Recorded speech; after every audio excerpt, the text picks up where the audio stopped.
रोज़ाना जो चीज़ें आप बड़ी खुशी खुशी, बड़े चाव से, शौक से अपनी प्लेट में निकालते हैं, वही आपके दिल के लिए सबसे बड़ी दुश्मन बन सकते हैं। और सबसे ख़तरनाक बात यह है कि ये चीज़ें हर एक इंडियन घर में रोज़ाना बनती हैं बिना किसी गिल्ट के, और हम खूब चाव से इन्हें खाते हैं। अगर आप अपने हार्ट को स्ट्रॉन्ग रखना चाहते हैं तो इस वीडियो को पूरा और एंड तक ज़रूर देखिएगा, ध्यान से देखिएगा, क्योंकि आज मैं रिवील करूंगा टॉप 5 फूड्स जो कि हार्ट को चुपके से अंदर ही अंदर ख़राब करते रहते हैं। और वीडियो के एंड में मैं आपको एक बोनस हार्ट हीलिंग टिप भी बताऊंगा, एक ऐसा सिंपल फूड जो कि आपके ब्लड प्रेशर को कंट्रोल करता है, आर्टरीज को क्लीन करता है और हार्ट को नेचुरली स्ट्रॉन्ग बनाता है बिना किसी मेडिसिन के। तो चलिए शुरुआत करते हैं और सबसे पहले जानते हैं उन 5 फूड्स के बारे में जो कि आपके हार्ट के लिए जहर का काम करते हैं। आज के टाइम में हार्ट अटैक सिर्फ 60 साल या उससे ज़्यादा उम्र के लोगों में ही नहीं रहा है। 30-35 साल के जवान लोग भी आजकल हार्ट अटैक का शिकार होते हुए देखे जा सकते हैं। आप जिम जाते हैं, स्ट्रेस भी नहीं है आपको इतनी ज़्यादा, और इवन कोलेस्ट्रॉल भी आपका रिपोर्ट में नॉर्मल आता है, लेकिन फिर भी हार्ट अटैक की प्रॉब्लम हो जाती है। कभी सोचा है ऐसा क्यों होता है? क्योंकि ख़तरा कहीं बाहर नहीं है, ख़तरा हमारे रोज़ के खाने के अंदर छुपा हुआ है। वो फूड्स जो कि हमें हेल्दी या फिर हार्मलेस समझ में आते हैं, वही हमारे दिल के लिए स्लो पॉइजन बन जाते हैं, इन्फ्लामेशन बढ़ाते हैं, आर्टरीज को डैमेज करते हैं और ब्लड प्रेशर को भी धीरे धीरे इंक्रीज करते हैं। और जानते हैं दुख की बात क्या है? इनमें से कुछ फूड्स तो हम बचपन से खाते आए हैं बिना ये सोचे हुए कि इनसे क्या नुकसान हो सकता है। तो चलिए शुरुआत करते हैं सबसे पहले फूड से, जो कि मेरे ख्याल से सबसे ज़्यादा हार्मफुल है और हर दूसरे घर के अंदर इस्तेमाल होता है। जी हाँ, पहला फूड आइटम है रिफाइंड सीड ऑयल्स। अगर मैं कहूँ कि रिफाइंड ऑयल्स हेल्दी के नाम पे होने वाला सबसे बड़ा स्कैम है, तो शायद ये बात गलत नहीं होगी। अक्सर लोग कहते हैं कि डॉक्टर ने बोला है रिफाइंड ऑयल्स खाओ क्योंकि वो लाइट होते हैं और हार्ट फ्रेंडली होते हैं।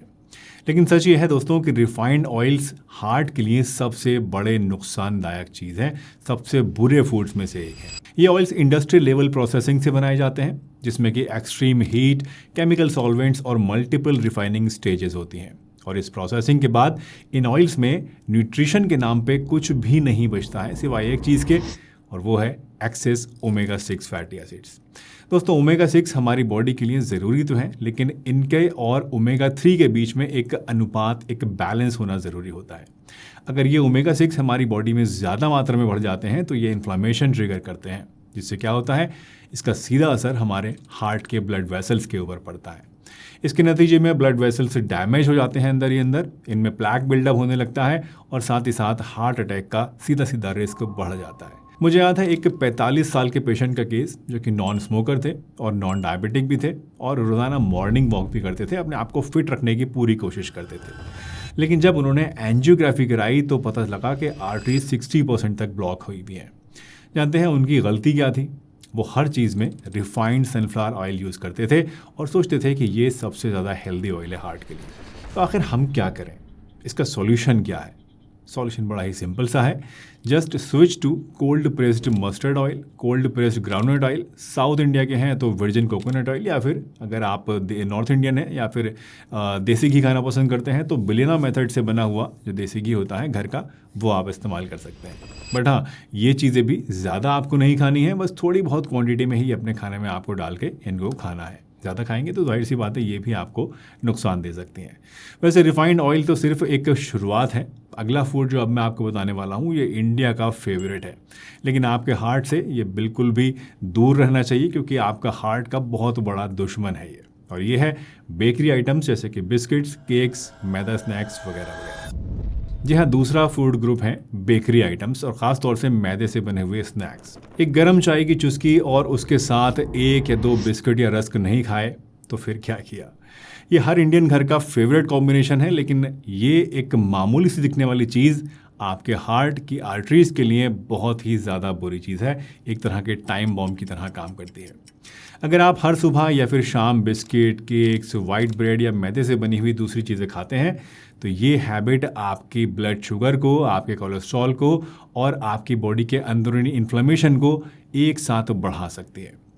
ज़्यादातर बेकरी प्रोडक्ट्स में ट्रांस फैट से होते हैं दोस्तों। जो कि LDL कोलेस्ट्रॉल को यानी हमारे बैड कोलेस्ट्रॉल को बढ़ाते हैं और HDL यानी अच्छे कोलेस्ट्रॉल को कम कर देते हैं। और इनमें बहुत सारी एडेड शुगर भी होती है जो कि इंसुलिन रेजिस्टेंस बढ़ाती है और हार्ट की लाइनिंग को अंदर ही अंदर डैमेज करती है। इनफैक्ट हार्वर्ड हेल्थ पब्लिशिंग के अनुसार ट्रांस फैट्स जो होते हैं इनकी ज़्यादती से हार्ट डिजीज़ होने का जो रिस्क है वो 21% तक बढ़ सकता है। And the worst part is कि ये प्रोडक्ट्स मार्केट में लो फैट या फिर बेक्ड एंड नॉट फ्राइड के नाम से बेचे जाते हैं, यानी हेल्दी करके बेचे जाते हैं और लोग इनको हेल्दी समझकर खूब मज़े से खाते हैं। वैसे आप सोच रहे होंगे कि यार बस 1 या 2 बिस्किट अगर दिन भर में खा लिया तो उससे क्या ही हो जाएगा, लेकिन जान लीजिए कि जब ये रोज़ रोज़ की आदत बन जाए तो ये छोटी छोटी क्वांटिटीज़ भी एक साथ मिलकर बड़ा नुकसान कर सकती हैं। दोस्तों, आप में से कितने ऐसे लोग हैं जो कि ब्रेकफास्ट में रोज़ाना टोस्ट और चाय लेते हैं, ब्रेड और चाय लेते हैं? किस किस को लंच में टाइम नहीं मिलता है तो आप बिस्किट खा लेते हैं या चिप्स खाकर अपना पेट भर लेते हैं? और कौन कौन लोग ऐसे हैं जिन्हें शाम की चाय के साथ नमकीन या फिर स्नैक्स ज़रूर चाहिए? मुझे कमेंट करके बताइए ताकि पता चले कि आप में से कितने लोग ये गलती आज की डेट में कर रहे हैं। वैसे अगर आप ये गलती कर भी रहे हैं तो अभी भी देर नहीं हुई है, आप रस्क या बिस्किट ना लें, इसकी जगह पे आप मखाने या फिर रोस्टेड चने खाने शुरू कर दें, ये एक अच्छी आदत बन जाएगी। वाइट ब्रेड अगर आप लेते हैं तो इसके बदले आप रोटी या फिर कम घी का पराठा खा सकते हैं। और अगर आपका दिल बहुत ज़्यादा चाह रहा है तो इन्हें कभी कभी आप खा सकते हैं, लेकिन रोज़ाना खाने से इनको आप प्लीज़ बचिए। वैसे बिस्किट तक तो फिर भी ठीक है, लेकिन अब जो फूड मैं आपको बताने वाला हूँ वो प्रोटीन के नाम पर लोग अक्सर खाते हैं, लेकिन ये भी हार्ट के लिए एक हिडन किलर की तरह काम करता है। जी हाँ, तीसरा है प्रोसेस्ड मीट। वैसे वाइट मीट या फिर लीन मीट खाने में ज़्यादा बुराई नहीं है, आप चाहें तो हफ्ते में 1 या 2 बार इन्हें खा सकते हैं, लेकिन अगर आप प्रोसेस मीट खाना ज़्यादा पसंद करते हैं तो ये दिल के लिए one of the worst foods है। प्रोसेस मीट्स जैसे कि चिकन सलामी या फिर सॉसेजेस या फिर हैम या फिर बेकन, इन सभी चीज़ों के अंदर हाई अमाउंट में प्रिजर्वेटिव्स और बहुत सारा सॉल्ट और केमिकल नाइट्रेट्स होते हैं जो कि इन मीट्स के कलर को एनहांस करते हैं और साथ ही साथ इनकी शेल्फ लाइफ भी बढ़ा देते हैं। आप चेक करके देखिए, एक छोटा सा पीस आप नॉर्मल मीट का ले लीजिए और एक पीस आप प्रोसेस मीट का ले लीजिए, कोई सॉसेज ले लीजिए और उनको आप बाहर खुले में छोड़ दीजिए। नॉर्मल मीट 1 या 2 दिन में पूरी तरह ख़राब हो जाएगा, सड़ जाएगा, लेकिन जो प्रोसेस मीट होगा वो जैसा कि तैसा पड़ा रहेगा। यानी आप समझ जाइए कि जिस चीज़ को बैक्टीरिया भी खाना पसंद नहीं कर रहे हैं उसे हम खाते हैं। तो अगर आप नॉन वेज खाते हैं तो आप प्रोसेस मीट्स की जगह फ्रेश मीट को खाना शुरू कर दीजिए, जैसे कि घर का बना हुआ चिकन, फिश करी या फिर ग्रिल्ड और स्टीम मीट। और इस तरह की चीज़ें अगर खाएंगे तो उतना नुकसान आपको नहीं होगा, बट हाँ, प्रोसेस मीट जो है ये बहुत ही बुरी चीज़ है। बिल्कुल 100% इससे आपको बचना है हर एक कीमत पे, और मैं तो कहूँगा कभी कभी खाने से भी बचना चाहिए, बिल्कुल ही मत खाइए, ज़ीरो कर दीजिए। और हाँ, अगर आप फ्रेश मीट भी खाते हैं तो वहाँ भी कोशिश कीजिए कि आप फ्राइड मीट ना खाएं, बल्कि घर का बना हुआ नॉर्मल जो फूड हम लोग बनाते हैं या ग्रिल्ड या स्टीम जो चिकन या मीट होता है उसको आप खा सकते हैं, बट हाँ, फ्राइड वाला आपको नुकसान करेगा अगर आप इवन फ्रेश खाएंगे तब भी। चौथा है हर वो चीज़ जो कि मैदे से बनती है। आपने अक्सर सुना होगा, सुबह ब्रेड टोस्ट ले लो, ये हल्का होता है, या फिर पास्ता तो सिर्फ व्हीट से बनता है, ये नुकसान नहीं देता है। लेकिन अगर आप इस पे बिलीव करते हैं तो जान लीजिए कि ये रियलिटी जो है वो कुछ और ही है। White bread, pasta, noodles, burger bun, pizza base, नान, बिस्किट, समोसे, ये सभी चीज़ें जो होती हैं इनकी आउटर लेयर्स या अंदर का जो मेन मटेरियल होता है वो मैदे से बनता है। और मैदा जो है वो सबसे ज़्यादा रिफाइंड होता है। कार्बोहाइड्रेट की वर्स्ट फॉर्म अगर मैं कहूँगा तो वो होती है मैदा।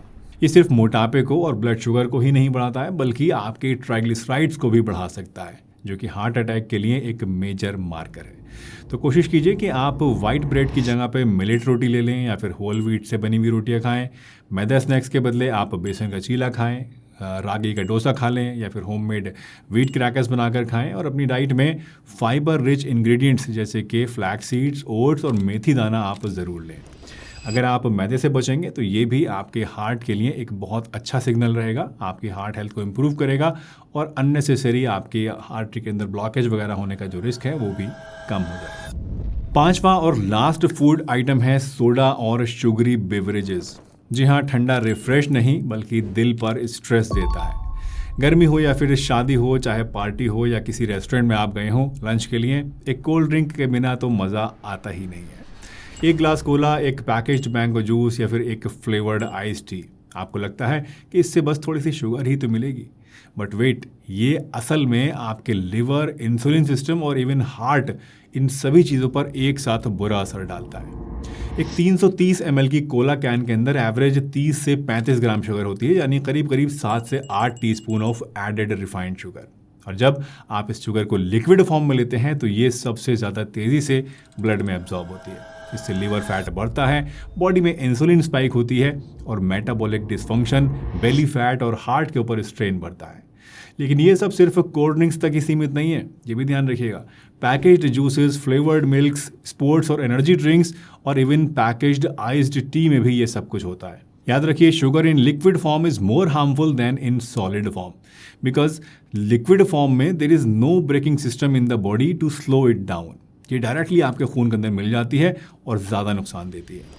तो दोस्तों, ये हैं वो 5 फूड्स जो कि आपके हार्ट को दिन ब दिन कमज़ोर कर रहे हैं। लेकिन जैसे कि मैंने आपको प्रॉमिस किया था, अब मैं आपको बताने वाला हूँ एक बोनस नेचुरल रेमेडी जो कि आपके हार्ट को क्लीन, काम और स्ट्रॉन्ग बनाने में हेल्प करेगी।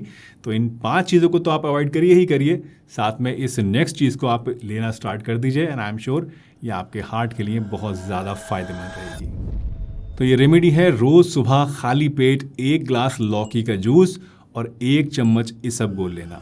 या फिर अगर आप लौकी का जूस पसंद नहीं करते हैं तो रोज़ाना एक मीडियम साइज़ का चुकंदर लेकर उसकी सलाद बनाकर खाना। दोस्तों, लौकी ब्लड प्रेशर को कंट्रोल में रखती है, माइल्ड डाययूरेटिक है और बॉडी से सोडियम और एक्स्ट्रा फ्लूइड को फ्लश आउट करती है, जबकि इसबगोल के अंदर सॉल्युबल और इनसॉल्युबल फाइबर होता है जो कि कोलेस्ट्रॉल को कम करता है। इसके लिए आप रोज़ाना सुबह खाली पेट 1 ग्लास लौकी का जूस पिएं और इसके बाद 1 चम्मच इसबगोल की भूसी को 1 ग्लास पानी से आप थोड़ी देर बाद खा लें। ये आपके हार्ट के लिए एक ऐसे डिटॉक्स की तरह काम करेगी जो कि उसको अंदर से पूरी तरह से साफ कर देगा। वहीं अगर आप इसकी जगह चुकंदर की सलाद लेना पसंद करते हैं तो चुकंदर के अंदर हाई अमाउंट में नाइट्रेट्स होते हैं जो कि बॉडी में नाइट्रिक ऑक्साइड में कन्वर्ट होकर आर्टरीज को रिलैक्स कर देते हैं, उन्हें फैला देते हैं, जिससे कि बॉडी में ब्लड फ्लो इंप्रूव होता है और बीपी नेचुरली रेगुलेट होने लगता है। तो आप इन दोनों में से कोई भी एक रेमेडी लेना स्टार्ट कर सकते हैं, ये आपके हार्ट के लिए एक बहुत ही अच्छी हैबिट रहेगी। दोस्तों, आपको इन 5 फूड्स में से सबसे ज़्यादा शौक कौन से फूड ने दिया और क्या आप लौकी का जूस या फिर बीटरूट सैलड खाना शुरू करने वाले हैं या नहीं, मुझे कमेंट करके आप ज़रूर बताना। और अगर ये जानना चाहते हैं कि हार्ट अटैक से 7 दिन पहले कौन से ऐसे लक्षण हैं जो कि आपको अलार्म देते हैं, आपको संकेत देते हैं संभलने का, तो अब आप चाहें तो यहाँ इस वीडियो पर क्लिक करके देख सकते हैं। इसमें मैंने आपको एक बहुत ही इंपॉर्टेंट चीज़ बताई है जो कि हर एक इंसान को पता होनी ज़रूरी है। चलिए मिलते हैं एक नई वीडियो में, तब तक के लिए अपना बहुत ध्यान रखिए। स्टे हैप्पी, स्टे हेल्दी हमेशा।